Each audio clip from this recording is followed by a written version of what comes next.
Hey guys, JBM77 here. Look at this going over. It looks a lot further away than it actually is. It's with the waving.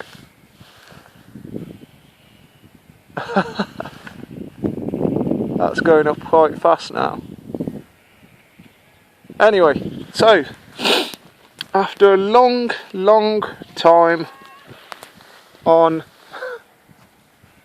fucking hell, you can hear them talking and everything. Oh, it must be so good fun. Yeah, so after a long time, 1.5 years without, I've actually got my Enfield back on the road now.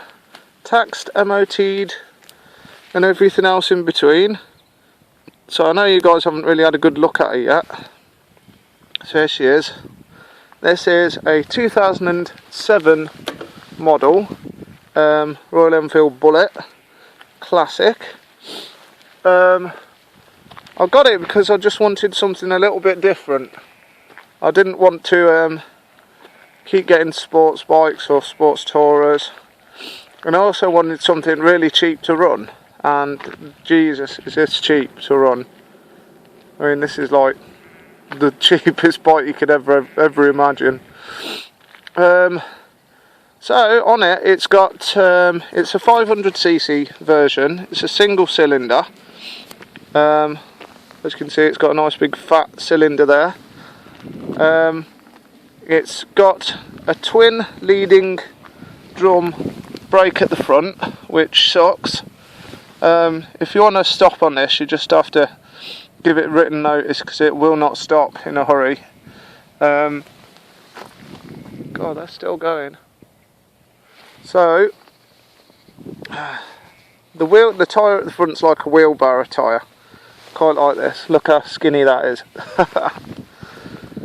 What else can I say? Yep, it's kickstart. There's no electric start on it. It's got what else have you got?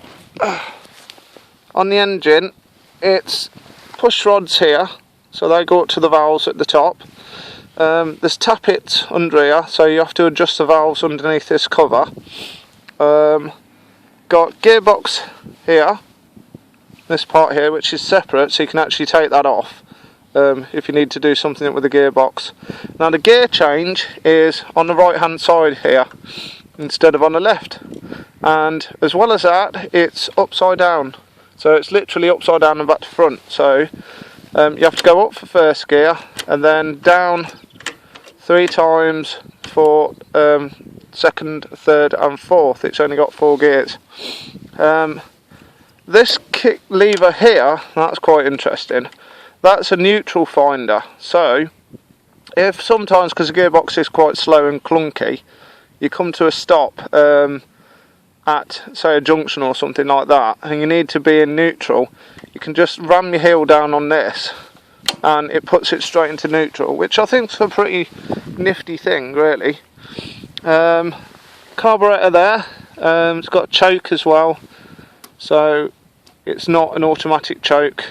It's also the last of the car rated models, so the ones after this in 2008 onwards all had not electronic ignition, what am I talking about? They all had, what's the word, fuel injection, yep, which is a bit shit. It's even got an oil leak down there, so it is the real deal. Now the exhaust is a bit long, but it's because it's got a built-in catalytic converter, which sucks a bit really. I've taken the indicators off because I think they look shit. If I want to go around the corner, I'll just stick my arm out. Now the saddle here is an aftermarket one, and it's new. I don't know, anybody on Facebook who saw me said that, well, I showed you I'd fitted that the other day. What else have we got?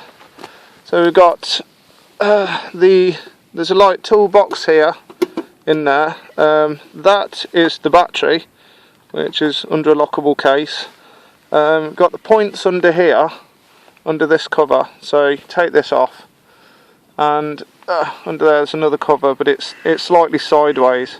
because of the way it was set, so I'll put this cover on just so it doesn't look as shit. Plus it keeps the weather out a bit better. Fuel tap there. Yep, and what else can I say? So on the top here we have we have a basic dial. There's no tacho, so it just gives you speed. The outside's in kilometres, the inside's in miles per hour there. We've got an amp meter here. That's important to know when you're actually starting the beast. Then the rest of the controls are pretty much sort of standard. What else? Got a nice rack on the back there, that's pretty bloody handy. Under here is the air filter, and that's like a fake air filter box type thing. It just makes it look a bit better. But I think this is a fucking beautiful looking bike. I mean, look at that. That is just sex on wheels. Now it kicks out about 20, in theory 22 brake horsepower, but I think it's more like about 18 to 20. I know it's like a 500, but it's not been tuned or anything to be a speed demon. If you want that, just get a sports bike. Starting ritual. Now this is pretty epic. So first of all, what you have to do is you make sure your petrol's on there, so turn it on. You get your kickstart lever out there. You have to pull in this when it's cold. You have to pull in the clutch and release the clutch plates a few times. Then over here, that there is a decompression lever. You have to press that, otherwise you'll never get the thing to kick over because it's such a high compression engine.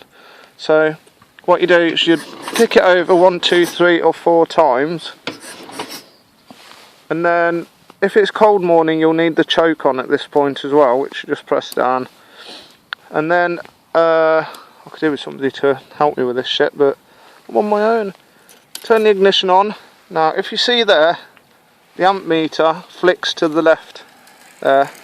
So when that's there, you have to wait for it to flick back to the middle, and then you know that your piston is at top dead centre.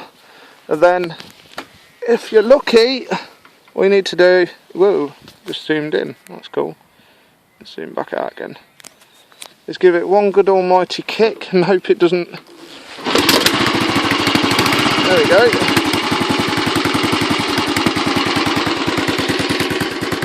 So now the baby's running. You probably can't see just how much she shakes.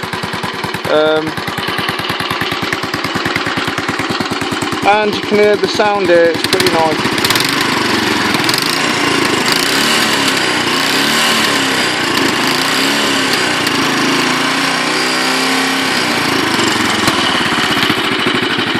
If you get a decent exhaust on it, it will sound a lot better, but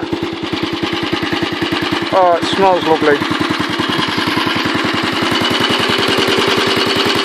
You can hear the tappets going there.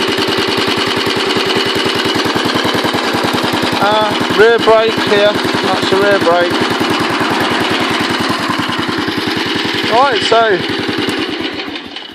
I thought I'd show you guys this since you've not seen my beautiful Enfield yet. Look how skinny it is. I tell you, it's like literally like riding a BMX, this bike.